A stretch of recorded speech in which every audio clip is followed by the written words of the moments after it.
오늘 우리에게 주신 하나님 말씀 예레미야 17장 1절에서 11절 말씀까지 제가 봉독해 올리겠습니다. 유다의 죄는 금강석 끌 철필로 기록되되 그들의 마음판에 그들의 제단 뿔에 새겨졌거늘 그들의 자녀가 높은 언덕 위 푸른 나무 곁에 있는 그 제단들과 아세라들을 생각하도다. 들에 있는 나의 산아, 내 온 영토의 죄로 말미암아 내가 네 재산과 네 모든 보물과 산당들로 노략을 당하게 하려니 내가 네게 준 네 기업에서 네 손을 뗄 것이며 또 내가 너로 하여금 너로 알지 못하는 땅에서 내 원수를 섬기게 하리니 이는 너희가 내 노를 맹렬하게 하여 영원히 타는 불을 일으켰음이라. 여호와께서 이와 같이 말씀하시니라. 무릇 사람을 믿으며 육신으로 그의 힘을 삼고 마음이 여호와에게서 떠난 그 사람은 저주를 받을 것이라. 그는 사막의 떨기나무 같아서 좋은 일이 오는 것을 보지 못하고 광야 간조한 곳 건건한 땅 사람이 살지 않는 땅에 살리라. 그러나 무릇 여호와를 의지하며 여호와를 의뢰하는 그 사람은 복을 받을 것이라. 그는 물가에 심어진 나무가 그 뿌리를 강변에 뻗치고 더위가 올지라도 두려워하지 아니하며 그 잎이 청청하며 가무는 해에도 걱정이 없고 결실이 그치지 아니함 같으리라. 만물보다 거짓되고 심히 부패한 것은 마음이라. 누가 능히 이를 알리오마는 나 여호와는 심장을 살피며 폐부를 시험하고 각각 그의 행위와 그의 행실대로 보응하나니 불의로 치부하는 자는 자고새가 낳지 아니한 알을 품은 같아서 그의 중년에 그것이 떠나겠고 마침내 어리석은 자가 되리라. 아멘. 하나님께서 오늘 내게 주시는 말씀으로 아멘으로 화답하겠습니다. 아멘. 두 가지 삶이 있습니다. 첫째 한 가지는 예레미야 17장 6절에서 말씀하시는 그는 사막의 떨기나무 같아서 좋은 일이 오는 것을 보지 못하고 광야 간조한 곳 건건한 땅 사람이 살지 않는 땅에 살리라 하는 그런 삶이 있는가 하면, 또 하나는 8절 말씀에서 그는 물가에 심어진 나무가 그 뿌리를 강변에 뻗치고 더위가 올지라도 두려워하지 아니하며 그 잎이 청청하며 가무는 해에도 걱정이 없고 결실이 그치지 아니함 같으니라 하는 그러한 삶이 있습니다. 제가 오래전에 이집트에서 이스라엘로 넘어갈 때 보았던 제게는 참 충격적인 또 인상적인 광경이 하나 있습니다. 광야라고 하는 그곳을 이제 한 10시간에 걸쳐서 통과를 하는데 끝없이 척박한 땅이에요. 여러분, 버스로 한 10시간을 그냥 계속 가는데 저 모양이에요. 끝없이 척박한 땅, 정말 풀 한 폭이 보이지 않는 흙먼지만 날리는 땅에 마른 나무 한 그루가 덩그러니 서 있는 광경을 보았습니다. 보면서 저 나무는 어떻게 사나 걱정될 정도였습니다. 두 번째로는 제가 잊지 못하는 광경 하나는 캐나다에서 머물 때에 지인 한 분의 초청으로 호수에 낚시를 하러 간 적이 한 번 있었습니다. 호숫가 주변에는 녹음이 짙은 나무들로 가득했고 또 주변에는 아름다운 별장들이 보이고 또 부모와 아이들이 그늘에서 쉬고 먹고 놀고 또 보트에서는 낚시하고 하는 그러한 삶의 모습을 봤습니다. 여러분, 두 삶 가운데 어떤 삶, 어떤 곳에서 살고 싶으십니까? 네, 묻는 제가 바보죠. 네, 우리는 누구나 물가에 심어진 나무처럼 나뭇잎이 청청하고 생명력이 넘치고 물이 넘쳐나고 또 이웃들과도 음식을 나눠 먹고 즐거워하며 교제하고, 여러분 생각만 해도 좋지 않습니까? 우린 그런 곳에서 살고 싶어 해요. 또 그런 곳을 추구해요. 그런데 아이러니한 것은 이런 소원함과는 달리 오늘 우리는 어느 삶을 향하여 치닫고 있느냐라는 문제예요. 내 마음은 호숫가에서 살면서 그런 삶을, 생명의 삶을 소원하고 있는데, 내 오늘 하루 내 삶의 흔적을 여러분 한번 뒤돌아보세요. 내가 살아온 내 삶의 흔적들을 한번 뒤돌아보면 때로 척박하고 외로운 광야의 삶을 향해서 한 걸음 더 들어간 모습 같을 때가 많은 것이 사실 아닙니까? 뒤돌아보면 오늘 내가 이기적으로 살았어요. 타인에게 배려하는 마음보다는 나를 위한 삶에 집중했어요. 탐욕을 부렸어요. 거짓말을 했어요. 나를 보호하기 위한 명분이라고 하면서 다른 사람에게 피해를 주고 상처를 주는 것을 내가 했어요. 우리는 이렇게 척박한 삶을 향해서 달려가고 있는 것 아닙니까? 본문 1절과 2절을 우리 한번 같이 좀 두려운 마음으로 읽겠습니다. 시작. 유다의 죄는 금강석 끝 철필로 기록되되 그들의 마음판에 그들의 제단불에 새겨졌거늘 그들의 자녀가 높은 언덕 위 푸른 나무 곁에 있는 그 제단들과 아세라들을 생각하도다 라고 했습니다. 저는 성경에서 강팍한 마음, 완고하고 완악하고 패역한 백성이라 이런 표현을 볼 때마다 참 마음이 아파요. 참 무섭습니다. 두렵습니다. 특별히 이사야 48장 4절을 보면은 내가 알거니와 너는 완고하며, 이스라엘 백성들을 향한 말씀이 너는 완고하다. 그러면서 내 목은 쇠의 힘줄이요 내 이마는 노시라. 여러분, 이런 삶을 살까 내가 두렵지 않습니까? 저는 참 두려워요. 저는 저 자신에게 참 두렵습니다. 제가 이런 순간이 있을까? 하나님 앞에서 내 목은 쇠의 힘줄이요 내 이마는 노시라 라고 하실까봐 전 정말 두렵습니다. 여러분, 오늘 본문에서 사람들의 마음이 얼마나 강팍했으면 예레미야 선지자가 이렇게 표현했겠습니까? 금강석같이 굳었다 라고 했을까요? 또 숨어서 죄를 짓는데, 숨어서 죄를 지어요.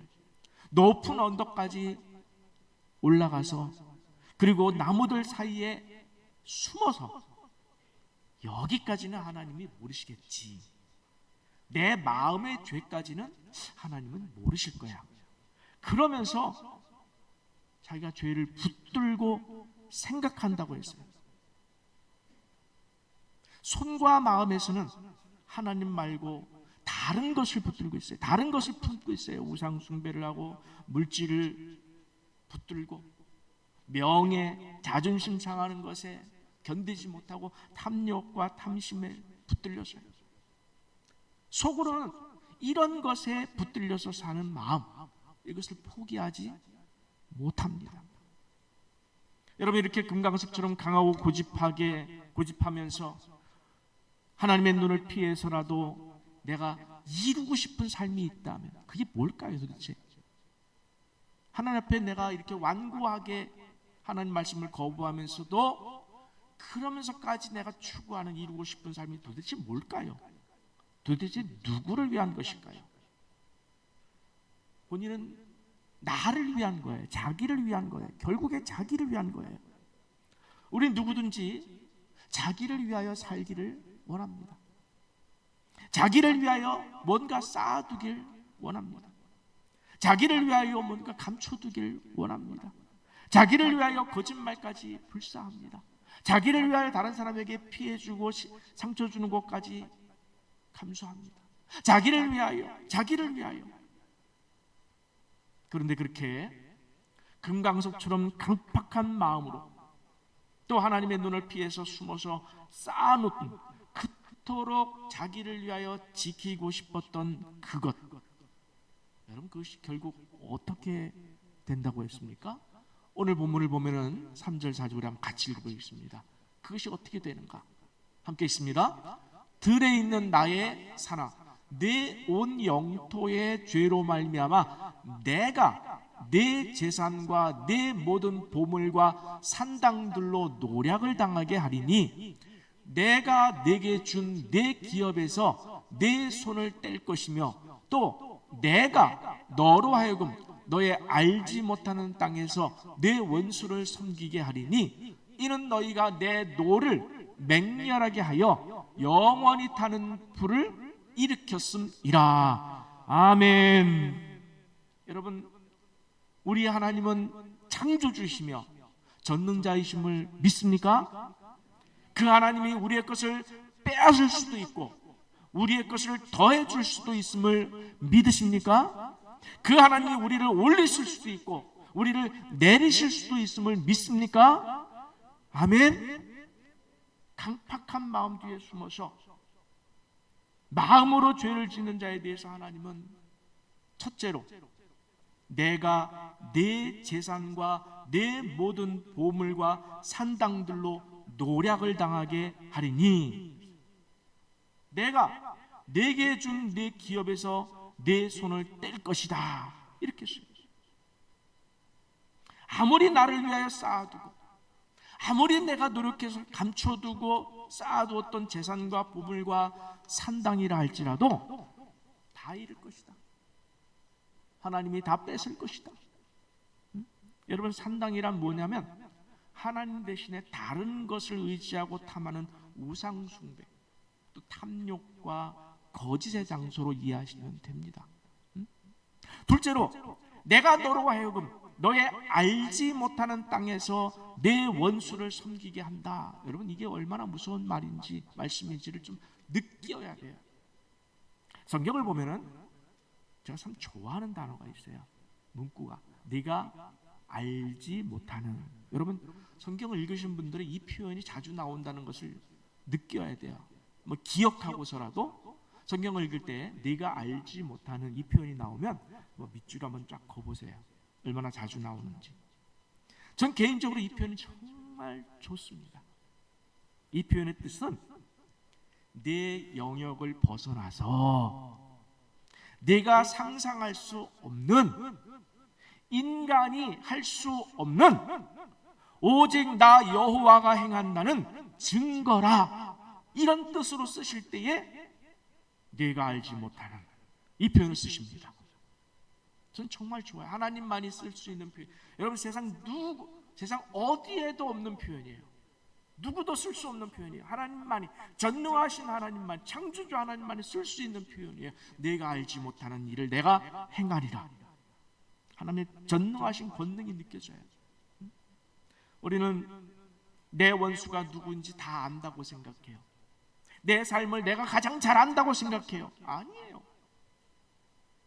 우리를 행하고 망하게 하는 원수를 우리는 사실 다 알 수가 없습니다. 왜?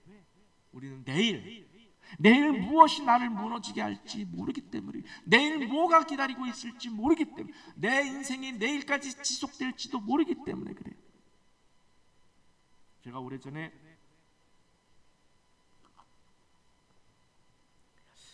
새벽 3시 정도 아마 된 것 같아요.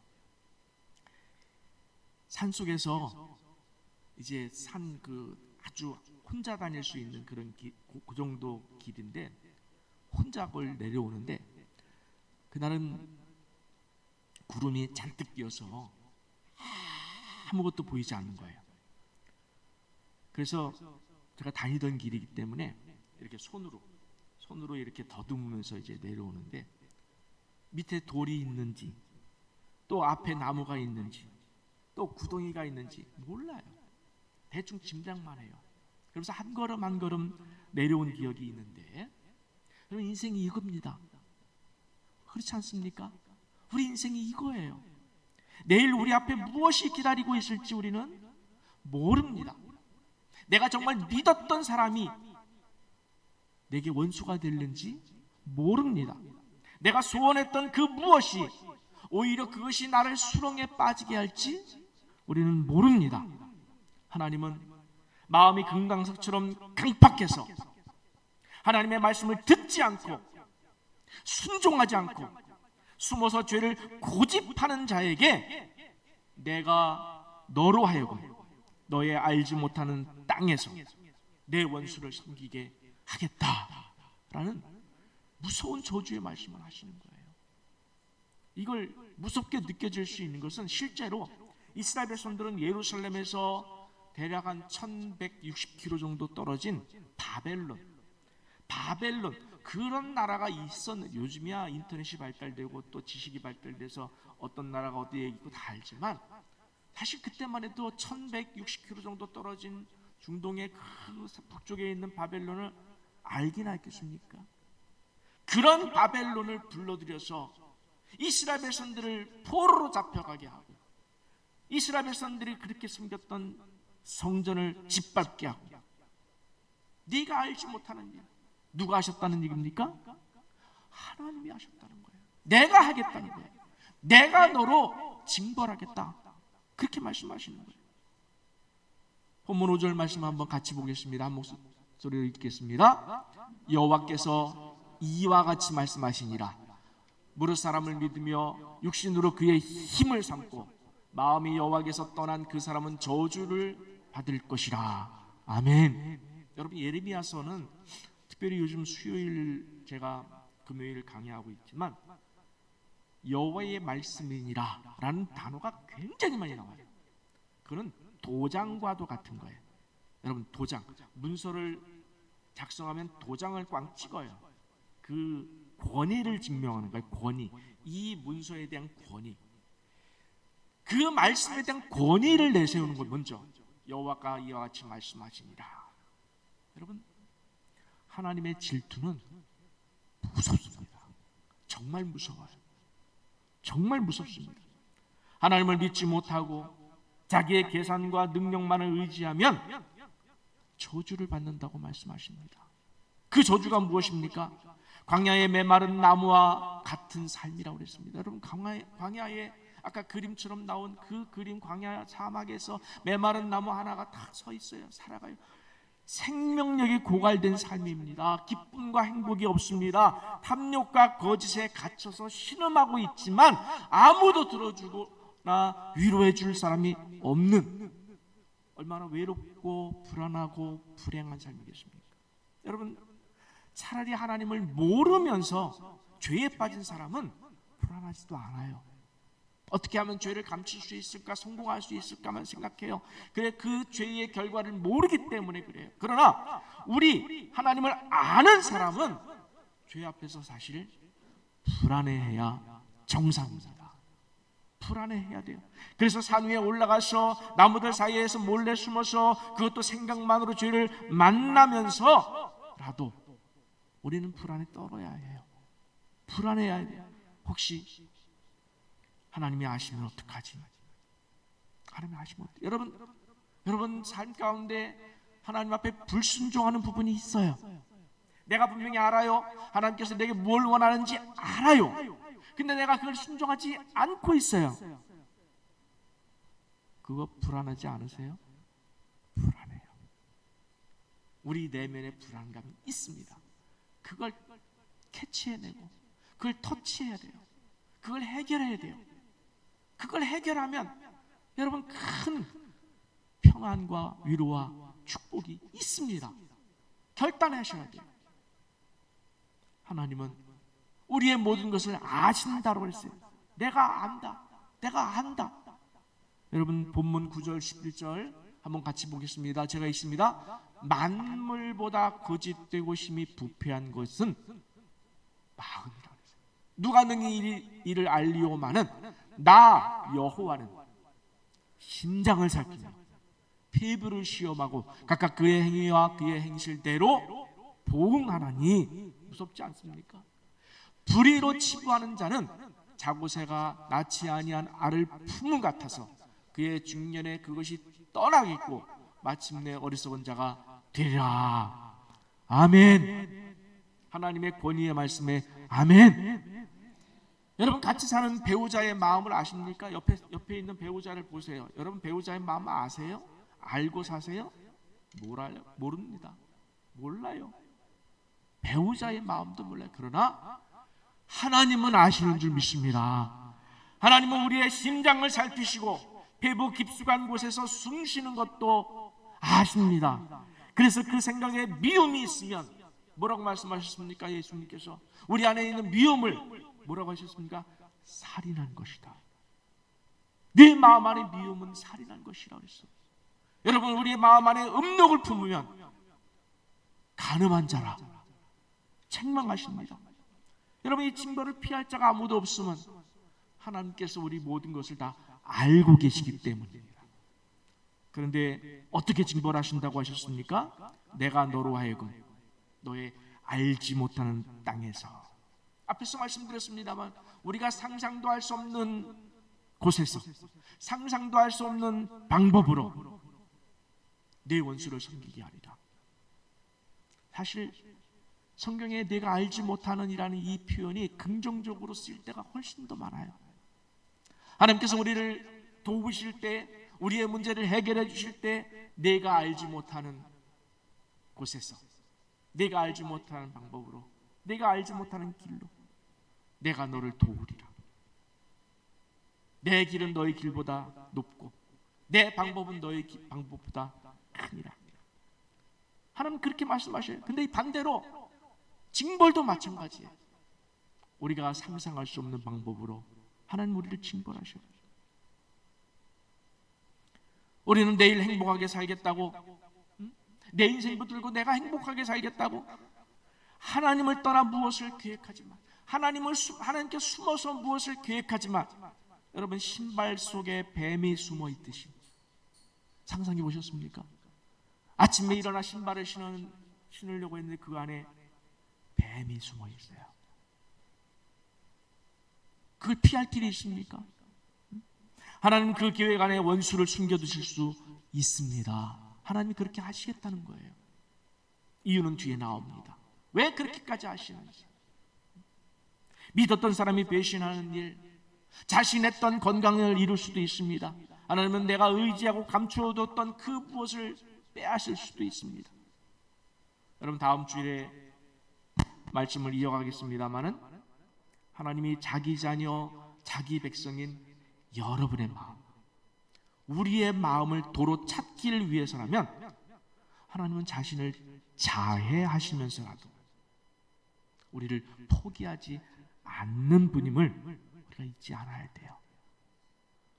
하나님이 자해하신다 라는 표현에서 여러분 놀라셨습니까? 여러분, 하나님은 우리를 위해서 자해하신 분이에요. 어디에서? 십자가.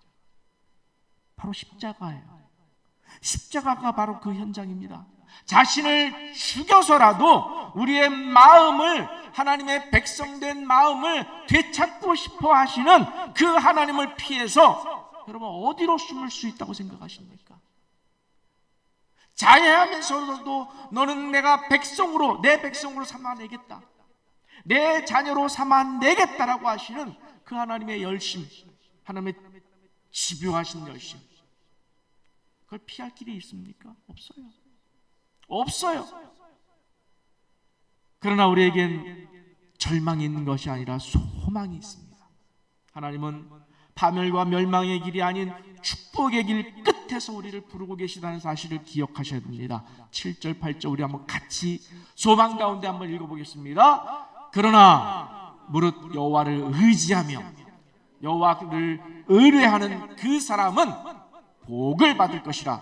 그는 물가에 심어진 나무가 그 뿌리를 강변에 뻗치고 더위가 올지라도 두려워하지 아니하며 그 잎이 청청하며 가무는 해에도 걱정이 없고 결실이 그치지 아니함 같으리라. 할렐루야. 아멘. 여러분, 간단해요. 신앙은 너무나 간단해요. 간단해요. 여호와만 의지하라. 여호와만 의지하라. 하나님께 여러분의 인생을 다 맡기길 원하셔요. 말씀에 순종하길 원하셔요. 여러분, 성경을 읽어보세요. 여호와의 말씀에 순종하라 계속해서 나오는 거 아닙니까? 성경 66권이 말하는 게 이거예요. 내 명령과 내 율법과 규례를 지켜 행하라. 내 말씀을 지켜 행하라. 마음을 다하고 목숨을 다하고 하나님만 사랑하라. 이게 뭡니까? 너 자신을 하나님께 드리라는 거예요. 왜냐하면 우리가 가야 할 길, 유일한 축복의 길이 바로 하나님 안에 있기 때문인 줄 믿습니다. 예수님께서도 우리를 향해서 말씀하셨습니다. 수고하고 무거운 짐진 자들아, 다 내게로 오라. 내가 너희를 쉬게 하리라. 주님이 지금 기다리시고 계셔요. 여러분의 심령을 기다리시고 계시면서 계속해서 문을 두드리고 계셔요. 여러분의 닫힌 마음의 문을 지금 두드리고 계셔요. 내가 내 안에 들어가면 안 되겠니? 나 네 안에 들어가고 싶다. 내가 네 삶을 주관하고 싶고 네 삶의 주인이고 싶다. 계속해서 기다리셔요. 두드리셔요. 그럼에도 불구하고 굳이 자기 짐을 끌어안고 괴로워하면서 고집 부리는 사람이 있어요. 저는 그런 사람을 볼 때마다 도대체 저 사람은 무슨 배짱으로 저렇게 할까? 여러분, 하나님께서 싫어하는 단어 중에 하나가 고집이라는 단어예요. 성경 보시면 나와요. 고집이라는 단어, 하나님 앞에서 자기 백성이 고집 피우는 것을 굉장히 싫어하셔요. 저는 이거를 똥고집이라고 부릅니다. 자기를 해하는 거예요. 자기를 해하는 거예요. 여기 성경을 보니까 불의로 치부하는 자는 그랬어요. 불의를 행하는 자는 자고새라는 새가 있는데, 자고새가 낳지 아니한 알을 품은 같아서 그의 중년에 그것이 떠나겠고 마침내 어리석은 자가 되리라. 자고새는 우리에게 익숙하지 않은데 특별히 이스라엘 사해 부근에 많이 산다고 합니다. 자고새는 어떤 새냐면 다른 새의 알을 훔쳐와, 다른 새의 알을 둥지에서 훔쳐와서 자기가 품는 그런 습성이 있다고 합니다. 그런데 알에서 부화된 새가 자란 뒤에는 미련 없이 둥지를 떠나버려요. 무슨 말이죠? 남의 것을 불의한 방법으로 훔쳐다가 품는 자들, 품원들 결국 어떻게 된다고요? 남의 것이 된다는 거예요. 하나님 없이 사는 삶은 헛된 노력이에요. 헛된 시간이에요. 헛된 삶이에요. 헛된 계획이에요. 허망한 시간일 뿐이에요. 어리석은 삶이에요. 후회할 삶이에요. 아무런 결실이 없는 안개와도 같은, 바람과도 같은. 여러분, 하나님 없는 인생은 아무것도 아님을 여러분 믿음으로 고백하시길 축복합니다. 정말 하나님이 그걸 원하셔요. 하나님, 저는 하나님 없으면 살 수 없어요. 아니, 내 인생에 의미가 없습니다. 내가 하나님을 믿고 의지하는 것, 이것이 내 인생의 전부입니다. 내 모든 것을 잃어버린다 할지라도 내 인생에서 정말 축복받은 것 한 가지, 내 인생에서 잘했다고 하는 생각하는 것 한 가지를 꼽으라면 내가 주님 만난 것입니다. 내가 주님 알고 사는 것입니다. 내가 주님 믿는 것입니다. 여러분, 이렇게 고백할 수 있으십니까? 정말 여러분, 물질이 아닙니다. 환경이 아닙니다. 부유함이 아닙니다. 명예가 아닙니다. 세상 것이 아닙니다. 주님 만난 것이 내 인생 최고의 축복입니다. 아멘. 여러분, 지금도 우리를 부르시는 하나님의 음성을 한번 들어보세요. 저는 하나님께서 우리에게 주신 이 약속의 말씀을 참 좋아해요. 이런 말씀을 주셨다는 것이 얼마나 감사한지 몰라요. 우리 신명기 5장 33절을 보면은 여러분 한번 같이 보겠습니다. 함께 읽습니다. 너의 하나님 여호와께서 너에게 명령하신 모든 도를 행하라. 그리하면 너희가 살 것이요 복이 너희에게 있을 것이며 너희가 차지한 땅에서 너희의 날이 길리라. 아멘. 여러분, 하나님의 말씀대로 사세요. 그 다음은 하나님이 일하시겠다는 거예요. 우리는 다른 것 없어요. 오늘 우리에게 주시는 이 말씀대로만 살면 돼요. 계산하지 말고 예측하지 말고 이 말씀대로만 살아내시면 되는 거예요. 그리하면 너희가 살 것이다. 여러분, 6장에서 신명기 6장에서 너희가 사는 모습을 이야기합니다. 어떻게 산다고 그랬습니까? 너희가 건축하지 아니한 아름다운 성읍에서 산다고 그랬어요. 너희가 채우지 아니한 물건이 가득한 집에서 산다고 그랬어요. 너희가 파지 아니한 우물에서 산다고 그랬어요. 너희가 심지 아니한 포도원과 감람나무에서 산다고 했습니다. 여기서 포인트가 뭡니까? 너희가 하지 아니한. 우리는 자꾸 내가 한 것으로 열매를 맺으려고 그래요. 내가 한 것으로 결실을 맺으려고 해요. 우리 인생 그렇지가 않아요. 여러분, 우리 인생은 그런 인생이 아니에요. 내가 하는 것으로 사는 것이 아니라 하나님이 주시는 것으로 사는 줄 믿으시기 바랍니다. 왜요? 나는 내 것이 아니기 때문에. 난 내 것이 아니에요. 누구 것이죠? 하나님 것이에요. 하나님 것임을 믿습니까? 그럼 하나님께 드려야죠. 하나님께 맡겨야죠. 죽이 되든 밥이 되든 하나님께 맡기세요. 하나님의 지혜가 우리의 지혜보다 높고 하나님의 능력이 우리의 능력보다 큰 줄 믿으시기 바랍니다. 여러분, 이 약속의 말씀 앞에 결단하세요.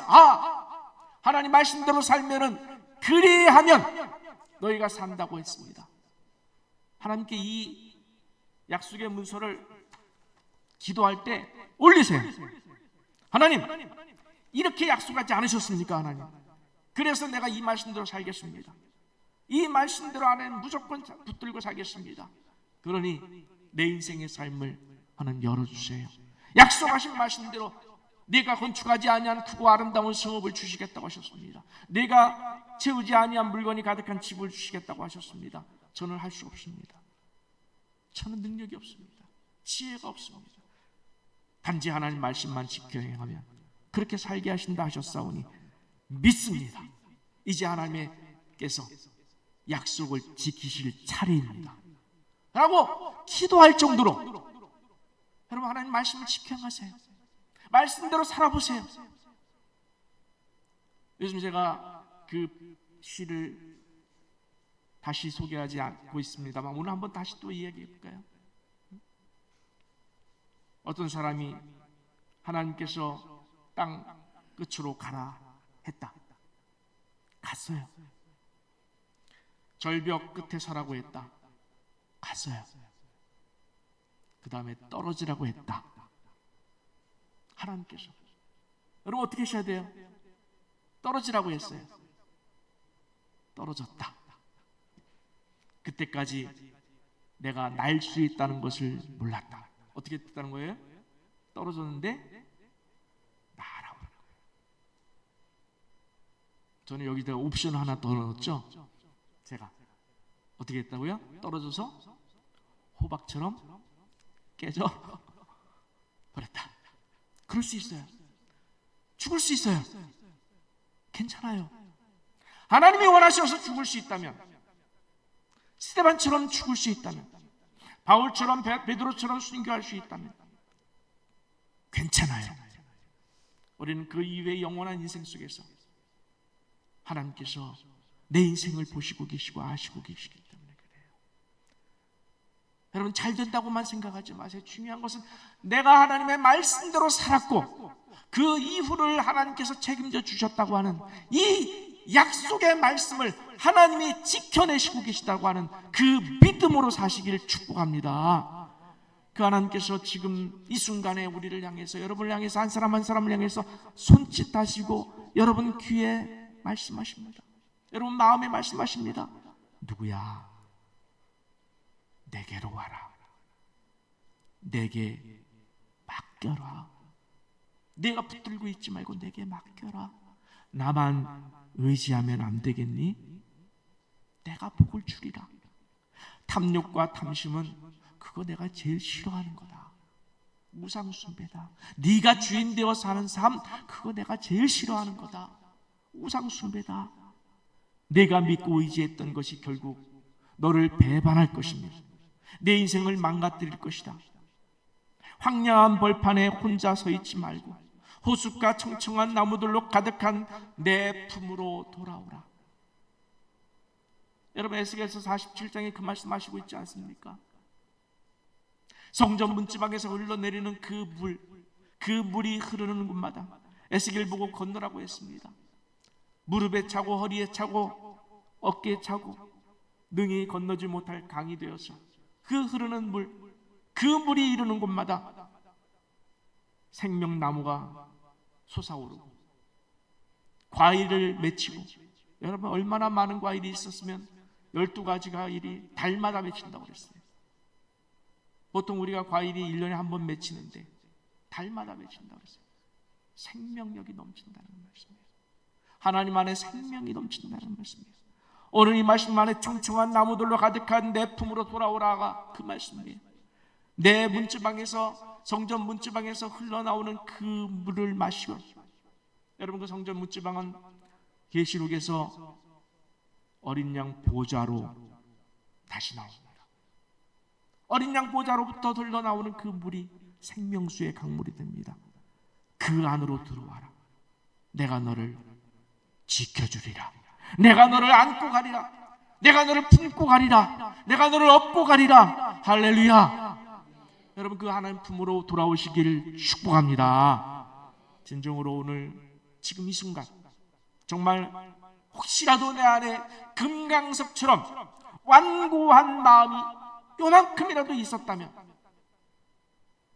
여러분 자신을 깊이 들여다보시고 감추어졌던 어떤 곳에, 내가 감추어왔던 어떤 곳에 금강석같이 완고한 마음, 불순종하는 마음이 요만큼이라도 있다면 오늘 해결하시기 바랍니다. 주님의 부르심에 응답하시기 바랍니다. 주님 앞에 내어놓기를 바랍니다. 그것을 깨뜨리시고 오직 주님만 의지하고 주님만 믿으심을 통하여서 하나님께서 예비하신 아름다운 열매로 가득한 생명의 삶을 사시길 간절히 축원합니다.